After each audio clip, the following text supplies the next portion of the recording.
Sesuai dengan tema pada malam hari ini, hidup untuk menjadi pemenang, bukan menjadi pecundang, gitu ya. Memang di dalam hidup itu banyak tantangan, banyak rintangan, bahkan kadang-kadang tuh kita sampai sampai ngerasa tuh, kok hidup gini amat ya, kok hidup gitu amat ya, kok hidup berat banget ya, dan segala macam. Tapi ingat ya, apapun yang terjadi, ingat Anda adalah seorang pemenang. Jadi, eh, karena kita sudah menjadi manusia, maka kita secara kodratnya atau takdirnya itu tuh kita pemenang, teman-teman. Anda percaya nggak, teman-teman? Ayo, percaya nggak? Sekarang saya mau tanya sama Anda. Hidup untuk menjadi pemenang, Anda percaya nggak? Ayo ngaku. Coba chat, silakan. Anda percaya nggak? Anda itu seorang pemenang. Ayo, silakan yang lain chat. Ada 10 yang chat, saya lanjut.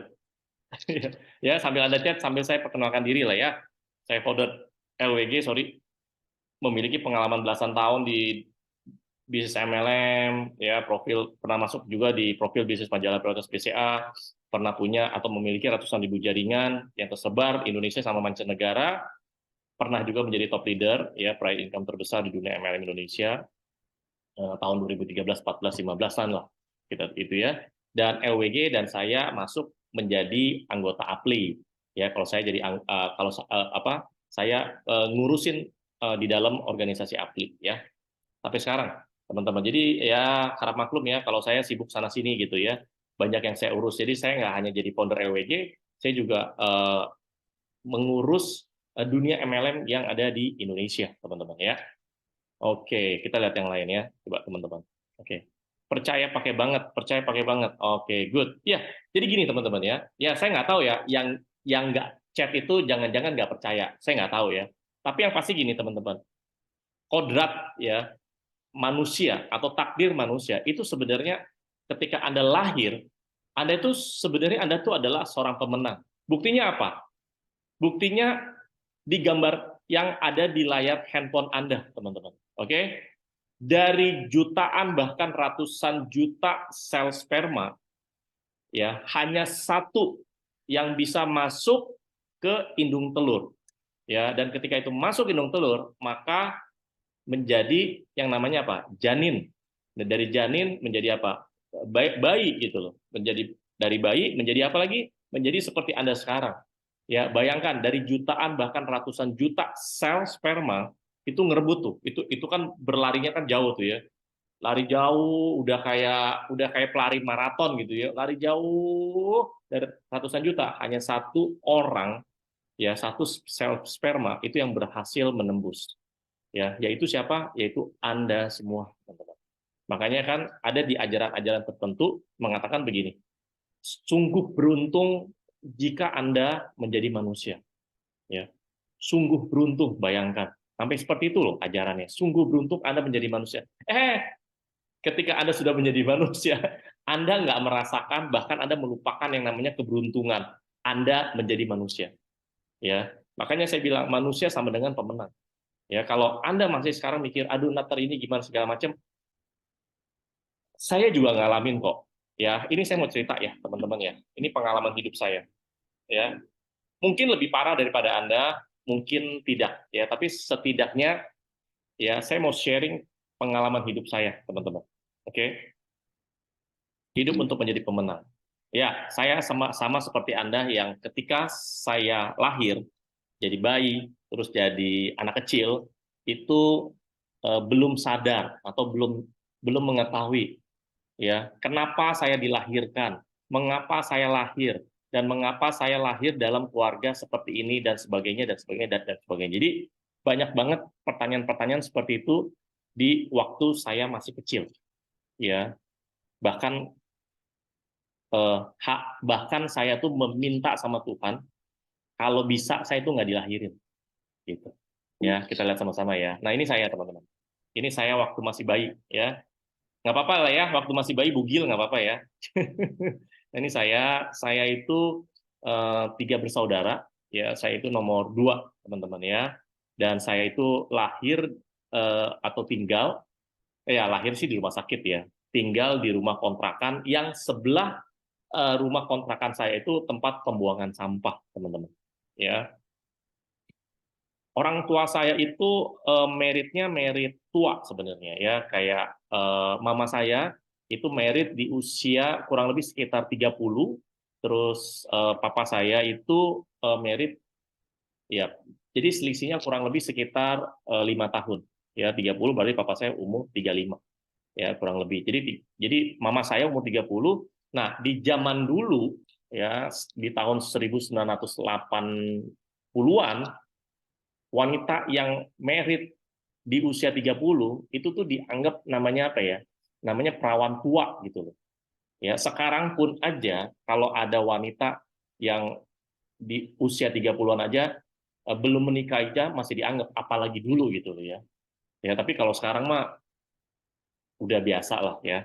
Karena banyak yang masih mengejar yang namanya karir. Tapi kalau dulu itu tuh intimidasinya, pertanyaan-pertanyaan semua orang gitu loh. Kapan merit, kapan merit, kapan merit, kapan merit. Nah, gitu. Singkat cerita, mama saya menikah di usia 30 dan lahirlah saya, ada ini kakak saya. Jadi ada adik saya, tapi adik saya ini belum nongol. Kenapa? Karena selisihnya kurang lebih sekitar 3 tahun dari saya.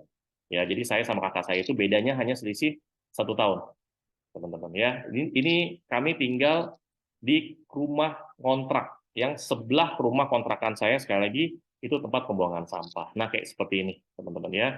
Nah, ini adik saya dan ini mama saya. Oke, dan ini bukan tempat tinggal hak milik ya, ini ngontrak.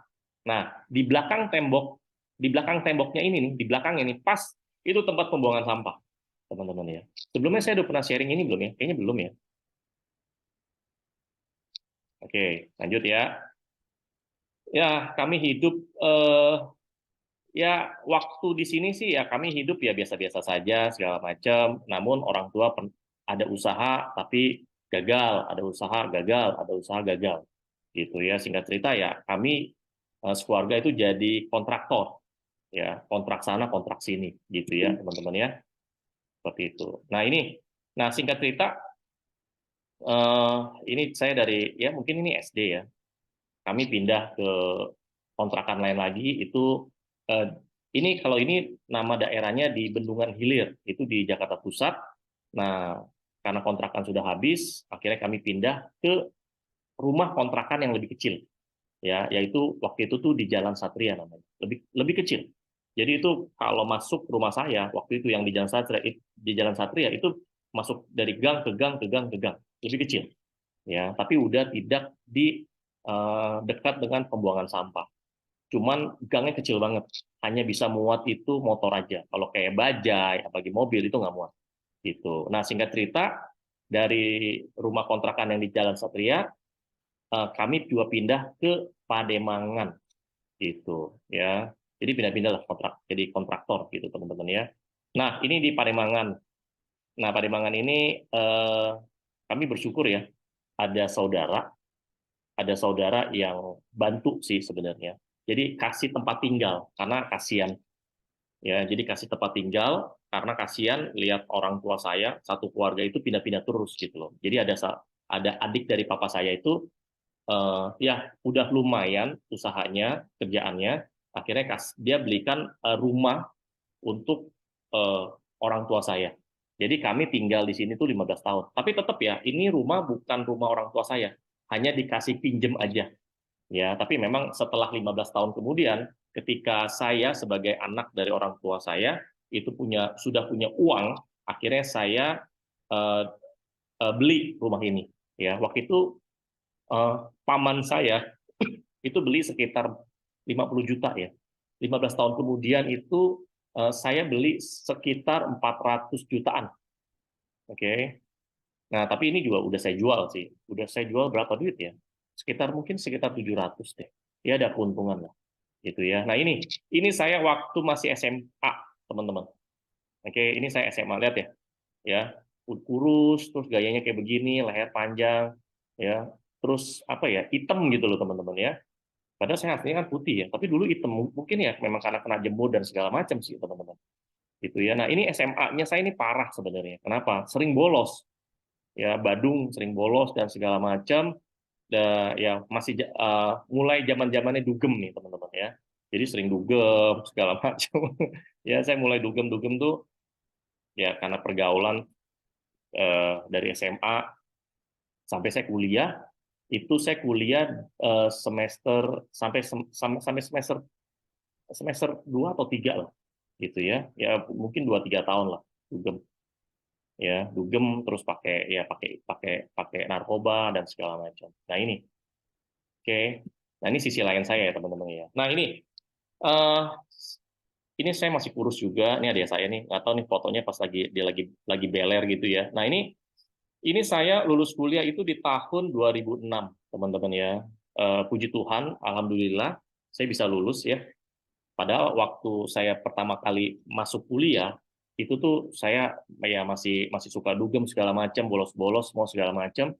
Nah, memang kan waktu itu saya pernah cerita ya, ada beberapa tim saya tahu ya, karena dulu saya pernah overdosis. Nah, dari overdosis tersebut akhirnya saya tobat gitu loh. Padahal itu tuh udah sampai kayak mati dan hidup lah. Tapi puji Tuhan, Tuhan masih kasih saya kesempatan untuk saya menjadi orang yang lebih baik lagi. Kalau enggak ya sampai sekarang saya udah selesai gitu ya, udah nggak ketemu, kita udah nggak ketemu lah. Saya udah pindah alam gitu teman-teman ya. Nah, karena kejadian tersebut teman-teman ya antara hidup dan mati gara-gara overdosis itu saya udah keluar busa teman-teman ya. Nah, biasanya sih orang lewat ya artinya meninggal, tapi saya dikasih kesempatan sama Tuhan, maka dari itu saya bernazar sama Tuhan. Saya bilang kalau saya dikasih kesempatan satu kali lagi untuk saya bisa hidup, maka saya mau jadi orang yang lebih baik lagi. Makanya setelah itu saya langsung berubah, gitu ya. Ada kesempatan dikasih rezeki bisa kuliah, ya. Padahal nih saya tahu banget ya perjalanan orang tua saya itu nggak gampang, ya. Sering berantem mereka berdua gara-gara uang, gara-gara ekonomi, dan mereka tuh berdua tuh ini adalah orang tua yang luar biasa ya. Luar biasa gimana? Bagaimana caranya mau mau pagi, siang, sore, malam mereka kerja, tujuannya adalah untuk anak ya, biar anak punya pendidikan yang bagus, yang tinggi ya, agar masa depannya bisa cerah atau lebih baik gitu ya. Nah, singkat cerita di semester 2 atau semester 3 itu yang saya overdosis, saya selesai ya, saya udah nggak sentuh barang-barang begituan lagi. Akhirnya saya menjadi orang yang lebih baik lagi, mikirin masa depan semua segala macam. Bahkan, nah di semester 3 itu saya mulai mikirin gimana caranya saya bisa cari uang. Ya, saya jualan, eh, saya jualan kantong plastik resek teman-teman ya. Saya jualan beras, saya jualan apa namanya, saya jualan handuk handuk warna putih yang ada tulisan Cina tuh biasanya. Itu biasanya handuk ngecek-ngecek tuh. Ya, dan waktu itu saya masih naik motor ya.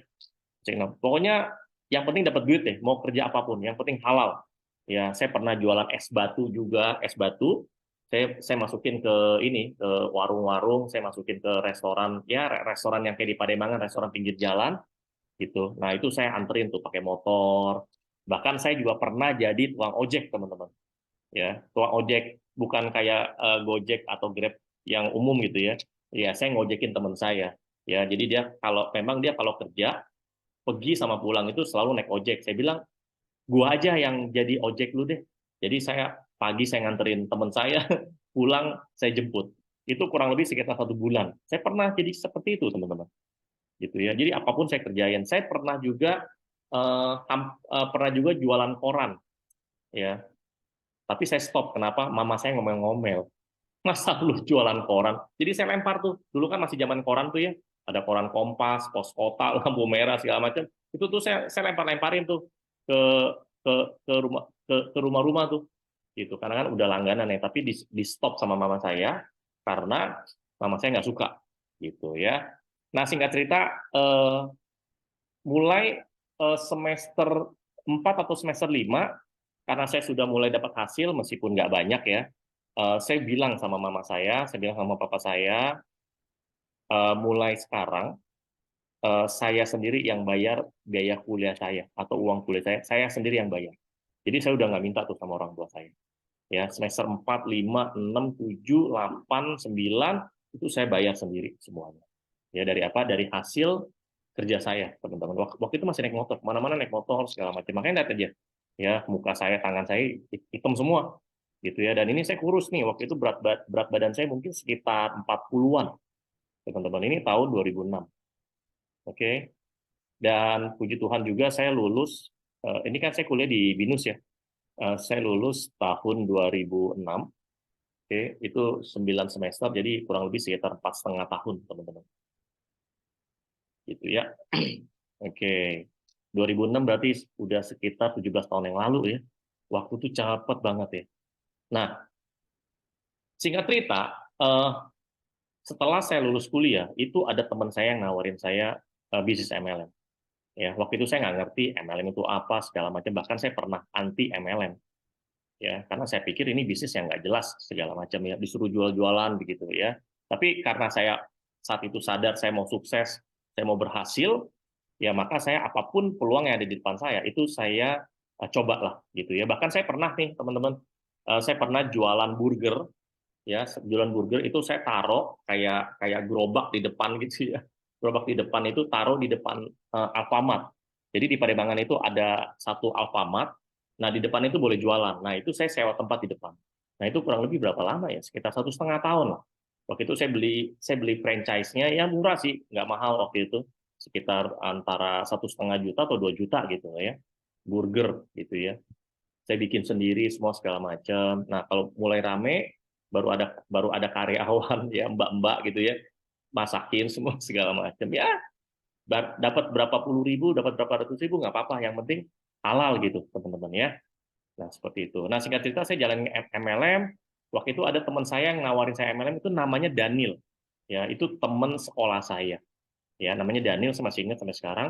Nah Daniel itu ngajakin saya, dia bilang begini, Leo, kalau lu nggak suka MLM nggak apa-apa, ya yang penting lu ikut pertemuannya aja dulu, ya nanti kalau lu udah ikut pertemuannya, lu mau jalanin atau enggak terserah, dia bilang begitu, teman-teman. Ya udah, karena saya nggak dikasih janji apa-apa, akhirnya saya ke sana, saya naik motor tuh, naik motor nyampe ke tempat pertemuannya. Dan ketika saya masuk ke gedung pertemuannya itu rame banget, ada sekitar mungkin 300 sampai 400 orang. Saya tuh nggak nyangka, saya kira tuh sepi gitu loh. Ya ternyata rame banget dan banyak anak-anak muda saat itu.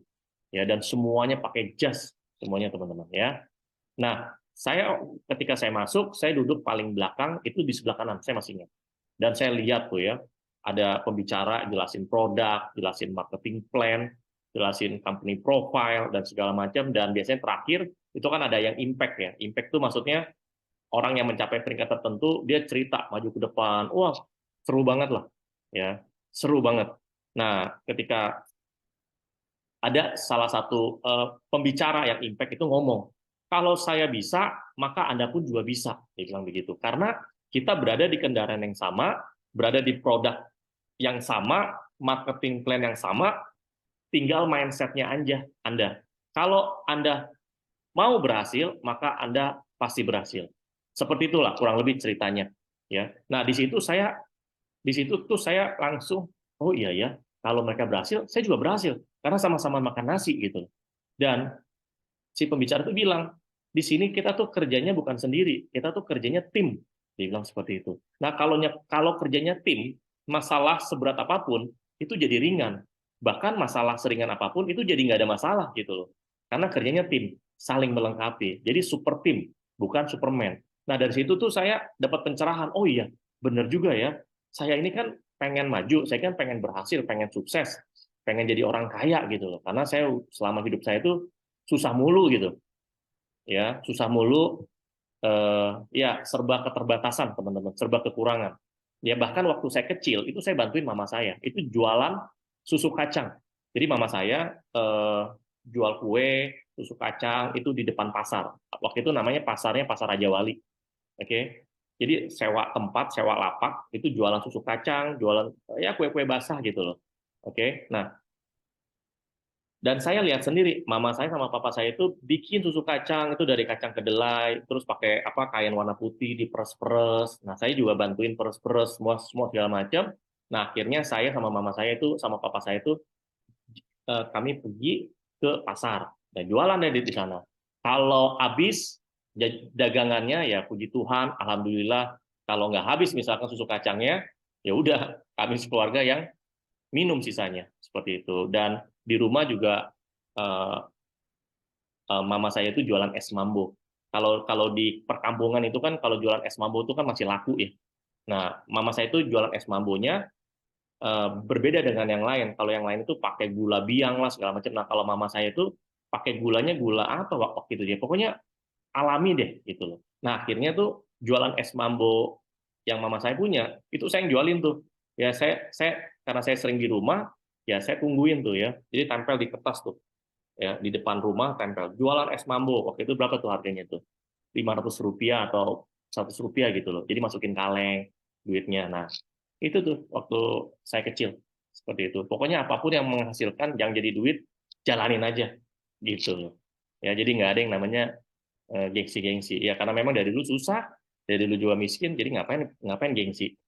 Gitu ya, teman-teman ya. Nah, singkat cerita, ini perjalanan saya di MLM ya. Nah, singkat cerita dari Daniel yang pertama kali saya diajak ke MLM, ya ke pertemuan MLM dan saya dikenalin ke beberapa orang yang sudah berhasil dan segala macam. Nah, ini salah satu top leader waktu itu ya.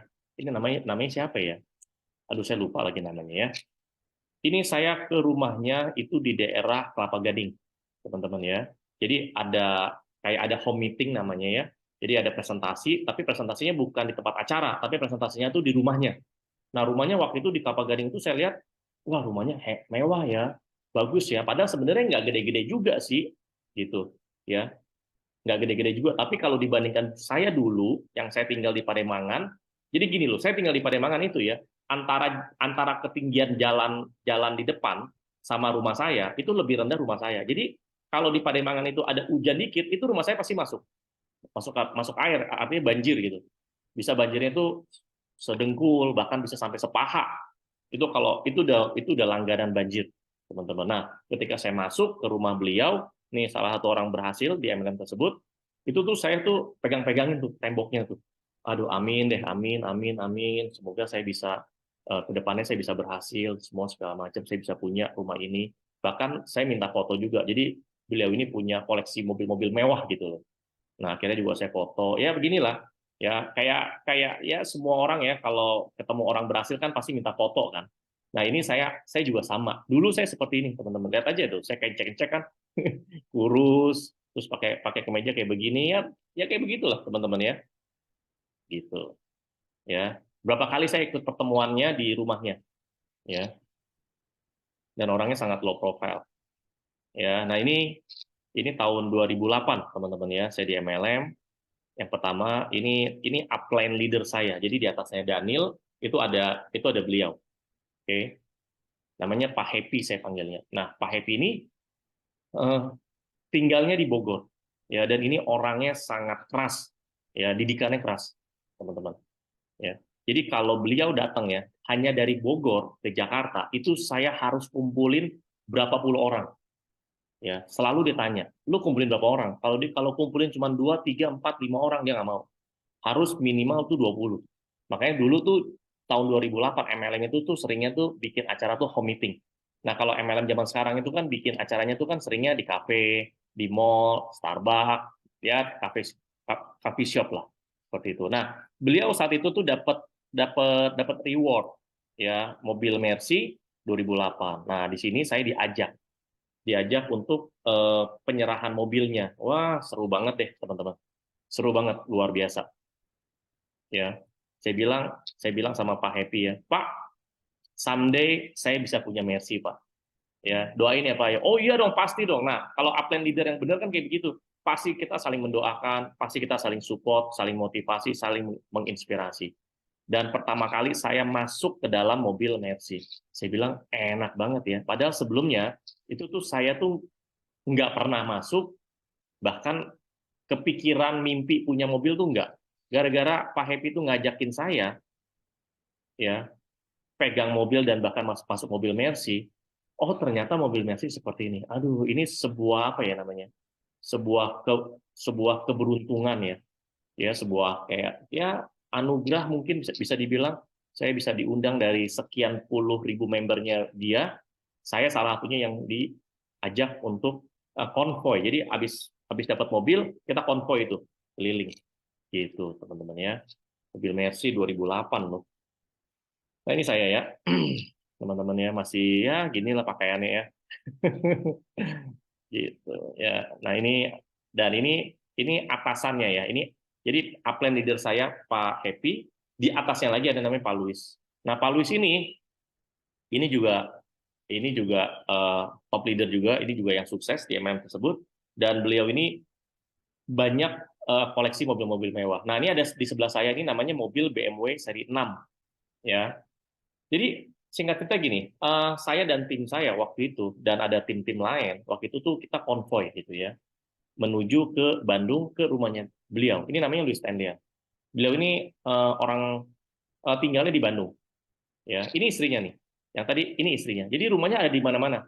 Ya, ini yang saya ikut pertemuannya itu di Jakarta, dan singkat cerita dia punya koleksi mobilnya semua tuh ditaruhnya di Bandung. Nah, waktu itu kami semua tuh ke Bandung. Oke. Nah, ketika nyampe di Bandung, ya beliau ini keluar, wah banyak yang rebutan foto lah, dan banyak yang mau foto sama mobilnya. Nah singkat cerita nih teman-teman ya, ini kan mobil yang saya suka ya, BMW seri 6. Oke. Nah mobil ini nih mobil yang kalau waktu itu di Indonesia itu paling cuma yang punya itu cuman satu orang, yaitu dia. Nah dia paling suka tuh kalau mobil-mobil yang limited begitu, dia paling demen, dan ini beliau bayarnya langsung cash gitu. Jadi pada heboh lah di kompleknya, di daerah Bandung, di Dago Pakar itu heboh gara-gara dia beli mobil ini ya. Itu dari bisnis MLM ya teman-teman ya. Nah waktu itu saya tuh pengen masuk ke dalam, saya bilang Pak Luis izin ya, saya itu mau masuk ke dalam. Tahu nggak apa yang Pak Luis Tendian jawab ke saya? Dia bilang apa? Nggak boleh, dia bilang gitu. Saya bilang kenapa Pak nggak boleh? Peringkat kamu masih rendah, tunggu peringkat kamu itu udah tinggi, baru kamu boleh masuk ke dalam mobil saya. Dia bilang begitu teman-teman. Dia bilang begitu. Saya kesel nggak? Ya saya jawabnya, ya saya nggak kesel. Ya justru saya termotivasi teman-teman. Makanya setiap apapun itu ya, semua itu kan tergantung respon kita. Mau positif atau negatif. Benar ya?